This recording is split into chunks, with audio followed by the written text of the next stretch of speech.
perigoso retirar o glúten, retirar a lactose para emagrecer? A promessa de emagrecer eliminando o glúten virou moda.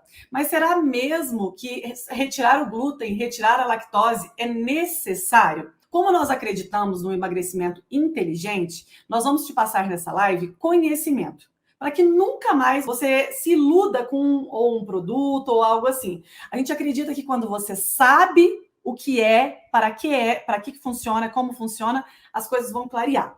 Então, a primeira pergunta que eu quero fazer para o Dr. Cristiano, Dr. Cristiano, me explique o que é glúten. O glúten, Nutri, é uma proteína que tem associada a carboidratos, por exemplo, né, o carboidrato do trigo. Não é uma proteína, ela é normal, ela faz parte, ela não é naturalmente danosa para o organismo, né, maléfica para o organismo, ela é importante, inclusive. A questão, né, que se levantou durante os últimos tempos aí é porque, como essa proteína, quando o trigo tem mais dela, né, na composição, a massa dele fica mais fofa, fica mais agradável para o consumo. Então, houve, né, modificações genéticas para fazer com que o trigo produzisse mais glúten. Um trigo que produz mais glúten, ele costuma ter uma massa, produzir uma farinha que gera uma massa mais agradável, paladar, uma textura mais agradável. E essa modificação genética, né, fez com que o trigo de hoje tivesse muito mais glúten do que o trigo original. E algumas pessoas têm sensibilidade ao glúten. Esse glúten no intestino pode provocar alguma irritação, uma inflamação, que vai gerar uma repercussão no restante do organismo e pode, sim, ter um fator complicador, por exemplo, no processo de emagrecimento. A questão é que a gente, de repente, ele virou um pilar único para o emagrecimento. Esse que é o problema. Aí a coisa sai da ciência para a moda, quando começa a ser o culpado de todos os males. Então, de repente, o glúten, todo mundo passou a ter intolerância a glúten, de repente ninguém nem sabia o que era glúten. Aí, de uma hora, da noite para o dia, todo mundo passou a ser intolerante ao glúten. Então, isso não é real também. Aí começa o excesso de diagnóstico. O diagnóstico surge, todo mundo passa a ter aquilo. Então, a gente tem que tomar só um cuidado muito grande em não colocar toda a bagagem de um problema que é muito maior que a obesidade em cima de um pilar, glúten. E achar que suspender glúten vai fazer todo mundo emagrecer, porque não vai. Porque muita gente não tem intolerância a glúten. Muita gente tolera bem o glúten. Agora, a pessoa tem um sintoma intestinal lá, porque ela está inflamada, porque ela está obesa. Geralmente é a causa, não é a consequência. Aí ela recebe um diagnóstico de intolerância a glúten, quando muitas vezes não é isso. Então a gente só tem que tomar essa cautela. Existe intolerância a glúten, existe uma doença ainda mais séria, que é a doença celíaca, onde a pessoa não pode ela não pode nem ver sinal de glúten. A intolerância a glúten é uma coisa mais leve. A doença celíaca é algo que tem que ter um diagnóstico muito preciso, porque realmente causa problemas maiores. Como as coisas estão ditas hoje em dia, todo mundo tem intolerância a glúten, vamos tirar glúten que emagrece. Não é bem assim. Então, é esse conhecimento que a gente quer ensinar as pessoas, né? A não ficarem iludidas com esses apanágios, né? Com essas modinhas do momento, que parece aquele chazinho do momento que emagrece. A gente sabe que você não vai levar a lugar nenhum. Então, é importante que as pessoas saibam inicialmente o que é o glúten. Glúten é uma proteína, na verdade, é uma fração de duas proteínas. E o glúten é diferente dos carboidratos. Você tem o glúten, que a maior parte do glúten está nos carboidratos. Mas não é todos os carboidratos que têm glúten. Então, você tem que entender isso, tá? É o conceito de glúten. O glúten, ele tem que ser restrito para algumas pessoas, ou que têm alergia alimentar, ou que têm sensibilidade ao glúten, ou que têm doença celíaca. E não é grande parte da população, como o Dr. Cristiano acabou de dizer. As intolerâncias, sensibilidades e a doença celíaca, que é a responsável por retirada do glúten da alimentação de uma pessoa, não é grande parte das pessoas que tem essa questão. Agora, vamos explicar o que é lactose, Dr. Cristiano. A lactose é o açúcar do leite. E este açúcar do leite, assim como o glúten, para algumas pessoas, podem causar intolerância. A intolerância ao glúten e à lactose se tornou um modismo universal. O que nós precisamos colocar é ficar um pouco atentos. Será que não pode ser igual a moda do que não podia comer o ovo e depois pode comer o ovo? A moda do que todo mundo tem que fazer jejum intermitente faz mal? Essas modas têm que tomar muito cuidado, porque realmente existe pessoas com doença celíaca, pessoas com sensibilidade ao glúten, pessoas com alergia ao trigo. São essas 3 questões que são do glúten. E realmente existe pessoas com intolerância à lactose e pessoas com intolerância à caseína do leite. E que essas pessoas têm que retirar o leite da sua alimentação. E tudo bem. Mas isso sempre aconteceu e é um percentual da população. Agora, a grande questão: o que isso tem a ver com a obesidade? A resposta é nada. Sempre existiram pessoas com intolerância ao glúten e intolerância à lactose. E essas pessoas devem se tratar. Mas não é porque ela comeu muito glúten ou que ela tomou muito leite que ela ficou obesa. Então, não será retirando o glúten e a lactose que ela vai emagrecer. Essa história, tem que tirar o glúten para todo mundo, né? Isso aí é um conhecimento raso, né? É um pensamento raso de quem não compreende de verdade o fato. Porque é muito fácil você falar assim, glúten é ruim. Glúten é ruim, vírgula. Glúten é ruim por quê? Por que glúten é ruim? Para quem? O excesso do glúten na alimentação que é o problema. O glúten é uma coisa natural. Isso. Ele é da natureza, o glúten. Como é que pode falar que o glúten é ruim? Uma vez que o ser humano modificou geneticamente, essa modificação é o problema. E ainda assim, diante dessa modificação, a maioria das pessoas vai bem com ela. Então, esse conhecimento raso que faz as pessoas ficarem dando diagnósticos por aí e falando para todo mundo suspender glúten. Por isso que essa falta de profundidade é perigosa. As pessoas acreditam que sabem quando não sabem. Então, isso é muito perigoso, porque elas começam a dar recomendações. Né? Não, você tem que tirar o glúten da dieta. E aí a pessoa acha que aquilo é a solução da vida dela. Não é, porque não tem relação nenhuma com nada que ela está apresentando. E aí, doutor Cristiano, com a moda do glúten e lactose, se tornou vilão, né, de forma generalizada, a indústria disparou o comércio de produtos sem glúten e de produtos sem lactose. Então, você acha que foi por acaso que divulgaram tanto o glúten e a lactose? Olha as gôndolas de supermercado, como é que elas estão lotadas de produtos sem glúten, sem lactose. É marketing, mais uma vez. Hoje as pessoas, doutor, elas julgam precisar de um leite sem lactose. Elas julgam precisar de um pão feito de farinha de arroz. E aí, lembrando, você deixa de comer o seu pão, que tem glúten. Estamos falando para as pessoas que não têm doença celíaca, tá? Ponto final. Então, esse comércio disparou, né? Então, todo mundo agora tem intolerância a glúten, todo mundo tem intolerância à lactose e precisa de comprar um leite de caixinha sem lactose. Precisa de comprar um requeijão sem lactose. Precisa.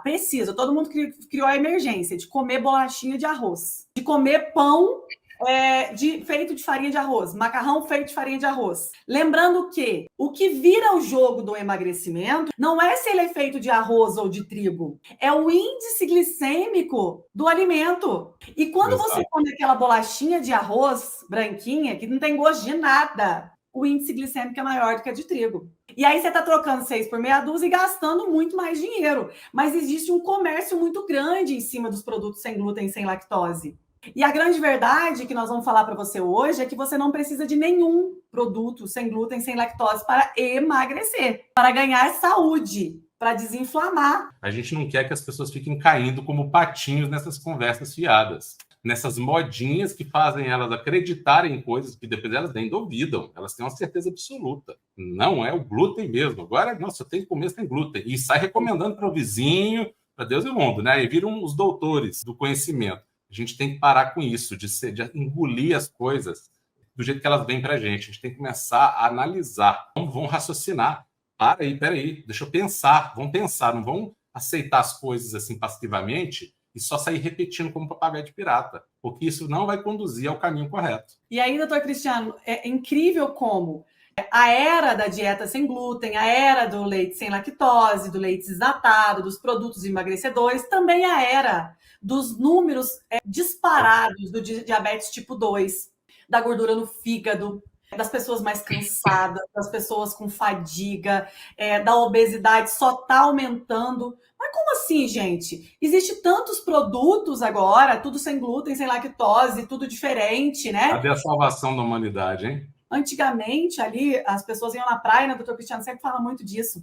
Era todo mundo magro, mas um magro normal, sabe? Todo mundo comia, todo mundo consumia os alimentos. Eu quero te perguntar, então, o que é que emagrece? O que é o emagrecimento hormonal natural? O que é o emagrecimento hormonal? Para que você emagreça, é de fora? É o glúten? É a lactose? Ou está dentro de nós? Ou está dentro do nosso DNA? Explica um pouquinho sobre essa questão do código da gordura, do código do emagrecimento e também sobre as questões hormonais, né? Você aí que é endocrinologista pode nos falar mais sobre os hormônios, para as pessoas entenderem que é um pouco além do que a gente pensa ali, né? Não é contando caloria, não é pesando o alimento que você vai emagrecer. Porque quando você conta caloria, você desconsidera todo o conjunto de nutrientes do que aquele alimento é constituído. E isso, assim, é um absurdo que não tem tamanho, sabe? Assim, eu fico impressionado como é que essa doutrina vigora desde a década de 60. Implantaram essa doutrina das calorias de forma autoritária, arbitrária, uma comissão de nutrição nos Estados Unidos, baseada em nenhuma ciência, em conhecimento nenhum, resolveu colocar que contagem de caloria define emagrecimento. Tanto não define que as pessoas estão contando calorias desde aquela época e a obesidade só vem aumentando a partir do momento que eles adotaram esse preceito. Quando você pega um alimento, ele não é caloria, até porque aquele alimento pode nem ser utilizado como caloria depois que você ingere. Começa por aí. Mas mesmo que ele fosse, ele é uma composição de diversos elementos. Então ele tem várias vitaminas, vários minerais, nutrientes ou antinutrientes, porque dependendo ele tem antinutriente. Então ele é uma combinação, é algo complexo que você reduz uma contagem calórica. Eu posso ter dois alimentos com a mesma contagem calórica e um alimento tem uma composição que vai fornecer para o meu corpo vários elementos para o emagrecimento e o outro alimento com a mesma composição calórica, que tem uma composição nutricional que vai fornecer para o meu corpo elementos para o ganho de peso, o acúmulo de gordura corporal. Então, como é que eu posso chegar para falar que esses dois alimentos, por ter a mesma caloria, eles vão ter o mesmo efeito no emagrecimento? Um engorda e o outro emagrece. E não é só um alimento, é a combinação deles. Porque quando eles se combinam, é como se fosse uma química, uma engrenagem que você vai montando e vai gerando um resultado final. Então, quando a gente fala em emagrecimento hormonal, e aqui é o que a gente fala, a gente está indo realmente no que controla o ganho de peso ou o emagrecimento. No nosso corpo, quem é que manda? Quando você vai numa empresa, que você quer resolver uma coisa, por exemplo, eu vou numa empresa, eu preciso resolver um assunto que está pendente naquela empresa. Quem é a melhor pessoa para conversar naquela empresa? Os diretores, não é? Quem que tem poder de decisão? Né? Resolver a raiz do problema, né, doutor? Exatamente. Quem que manda no corpo? São os hormônios. São os hormônios que decidem todas as funções do nosso corpo. Só que os nossos hormônios, eles não são coisas paradas, estáticas. Eles são influenciados.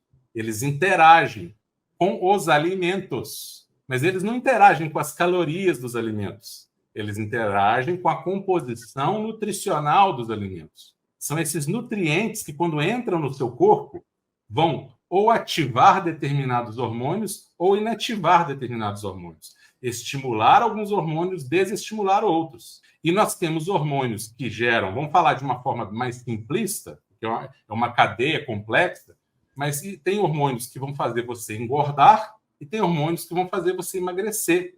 E todos nós temos os dois grupos de hormônios. Quem é magro e quem é obeso tem hormônios que engordam e tem hormônios que emagrecem.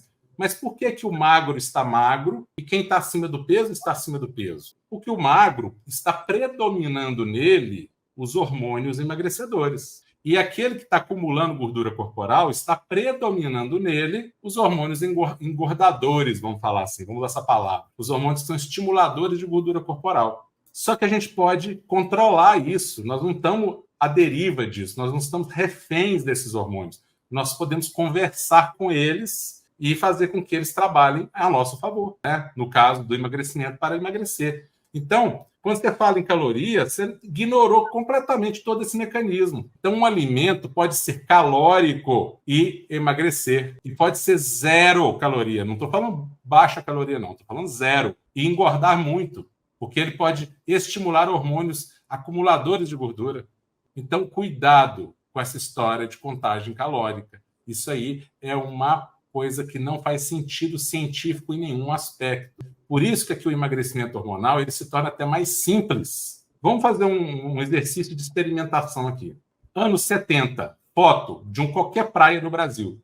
Todo mundo magrinho. Muito difícil você pegar uma pessoa que está acima do peso. E eu pergunto, naquela época, as pessoas se preocupavam em pesar alimentos e contar calorias?